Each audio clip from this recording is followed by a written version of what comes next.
Welcome to 9 News Now. I'm Elizabeth Vowell with a look at your evening headlines. We start with new changes for folks who use SNAP benefits. Starting today, SNAP recipients will not be able to purchase soda, energy drinks, or candy with their benefits. This is part of a federally approved executive order issued by Governor Jeff Landry last year. State officials say the goal is to improve public health and encourage a more nutritious diet. Legendary civil rights leader and former president of Xavier University, Dr. Norman C. Francis, passed away. Francis died early this morning at Ochsner Hospital in New Orleans.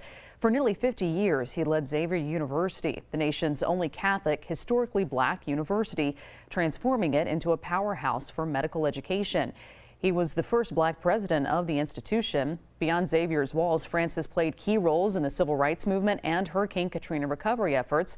He advised 8 U.S. presidents and received the Presidential Medal of Freedom. I think his whole spirit covered Xavier, and by that I mean a spirit of excellence, of faith, of humility, of believing that you could achieve regardless of your circumstances. I could go on and on about his accolades, from getting the highest award from the Pope to the Presidential Medal of Freedom. Francis was 94 years old. A FedEx driver is in jail accused of stealing packages in Baton Rouge. Tyron Jackson was taken into custody after investigators say they found about $62,000 worth of stolen merchandise inside a storage unit on Perkins Road. The merch was discovered after detectives obtained a search warrant for the unit. Jackson is now booked into the East Baton Rouge Parish Prison. The Department of Transportation and Development says construction on the I-10 Pico Lane interchange is finally finished. The on and off ramps at Pico are now open to traffic. DOTD says the interchange will improve traffic flow and safety. Hey, if you have any extra beads from all the Mardi Gras parades over the last few weeks, don't let them go to waste. The Arc of Baton Rouge wants your unwanted throws for their bead recycling program. A team will reorganize them and get them ready for resale, and all the money goes back towards supporting programs for dozens of developmentally disabled individuals. You can donate your beads anytime between 8 and 4 Monday through Friday at their location off Jefferson Highway.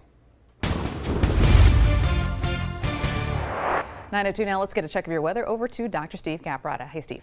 Hey, Liz. Pretty muggy outside tonight. We're going to be warm over the next few days, but giving you a first alert to winter not being done with. It's going to make a return by the second half of the weekend. Now, these are forecast lows, mid to upper 60s tomorrow, Friday, Saturday. That's actually where our highs should be. But by Sunday, temperatures drop a good 20 or more degrees, and early next week we're into the 30s, and we're looking at temperatures near freezing by Tuesday morning. So not done with the freeze threat. Here's why. We pick it up on the European Friday evening, and we do expect some scattered rains earlier in the day on Friday, but as we get into Saturday and that front moves in, here we are at noon, scattered showers showing up ahead of the front. By Saturday evening, rains are beginning to wind down, and by Sunday, as the front drops to our south, breezy and cooler conditions make a return, so another shot of winter on the way. Rain amounts expected to be quite modest, generally a quarter inch or less for most of us right on through the weekend. We're dry tonight. Here's a sky night view from Port Allen. That view brought to you by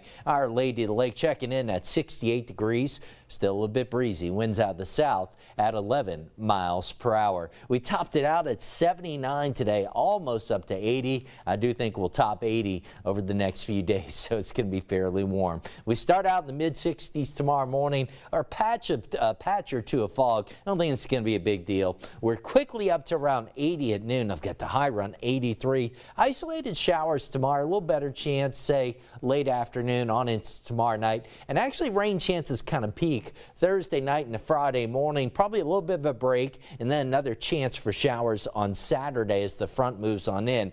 And then again, as the front moves through, temperatures drop a good 20 degrees by Sunday. You see the 30s early next week, so be ready for the potential of a light freeze, some frost on Tuesday.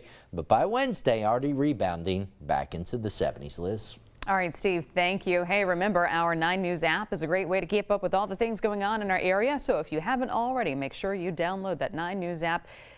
You can have your news in your pocket at all times. Thanks for joining us here for 9 News Now. We'll see you at our next newscast, 9 News at 10 on WAB. Good night.